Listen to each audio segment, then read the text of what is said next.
এই গরমের দিনে এরকম যদি এক গ্লাস ঠান্ডা ঠান্ডা শরবত পাওয়া যায় তাহলে কিন্তু একদমই মন্দ হয় না। হ্যালো ফ্রেন্ডস, আসসালামু আলাইকুম, welcome back to my channel. আজকের ভিডিওতে আমি আপনাদের সাথে একদম ঘরে থাকা কয়েকটা উপকরণ দিয়ে কাঁচা আমের ঝাল মিষ্টির শরবত বানিয়ে দেখাবো। আর এটা বানানো কিন্তু একদম ইজি।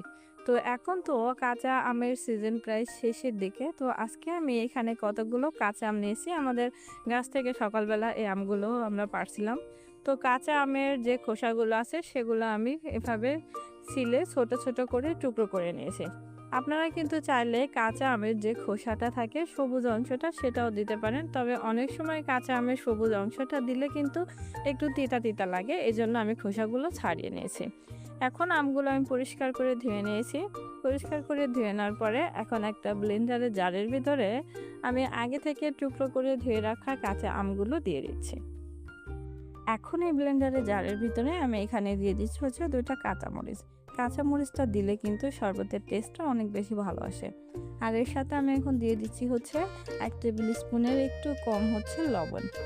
আর এর সাথে আমি এখানে দিয়ে দিচ্ছি হচ্ছে 75 গ্রাম পরিমাণ চিনি। আমি এখানে যে আমগুলো ইউজ করেছি, এখানে আমগুলো অতিরিক্ত টক, এর জন্য আমি এখানে 75 গ্রাম পরিমাণ চিনি দিয়েছি। তবে আপনাদের আমগুলো যদি মিষ্টি থাকে তাহলে আপনারা চিনির পরিমাণটা কমিয়ে দিতে পারেন। এখন আমি ব্লেন্ডারের জারের ভিতরে দিয়ে দিচ্ছি হচ্ছে 2 কাপ পরিমাণ ফ্রিজের ঠান্ডা পানি। আপনারা চাইলে কিন্তু এখানে বরফও ইউজ করতে পারেন। তো সবগুলো উপকরণ দেওয়া হয়ে গেছে। এখন আমি ব্লেন্ডারের জারটা খুব ভালোভাবে আটকে নিয়ে এখন এটাকে আমি ব্লেন্ড করে নিয়েছি।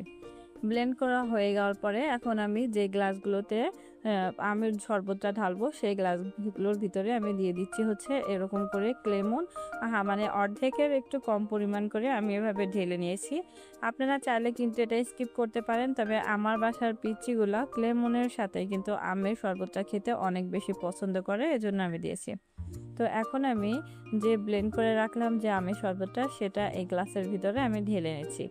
আর এইভাবে কিন্তু আমের শরবত বানানো খুবই ইজি, আর খেতেও কিন্তু অনেক বেশি ইয়াম্মি লাগে। আর এর ভিতরে যদি আপনারা একটু বরফ দিয়ে তারপরে সার্ভ করেন তাহলে কিন্তু খেতে আরও অনেক বেশি মজাদার হয়। কাঁচা আমের শরবতের ভিতরে কিন্তু আপনারা চাইলে পুদিনা পাতা কিংবা হচ্ছে যে কাঁচা আমের যে একটা গ্রিন ফুড কালার আছে সেটা ইউজ করতে পারেন, তাহলে কিন্তু একেবারে কাঁচা আমের কালার আসবে। তবে আমি আজকে কোনো ফুড কালার ইউজ করি নাই। তো সবগুলো গ্লাসে ঢেলে নেওয়ার পরে এখন আমি এরকম করে একটু লেবুর স্লাইস নিয়ে প্রত্যেকটা গ্লাসে একটু দিয়ে দিচ্ছি, একটু ইউনিক ডিজাইনের জন্য আর কি। বাসার পিচ্ছিগুলো এরকম করে দিলে খেতে অনেক বেশি ভালোবাসে।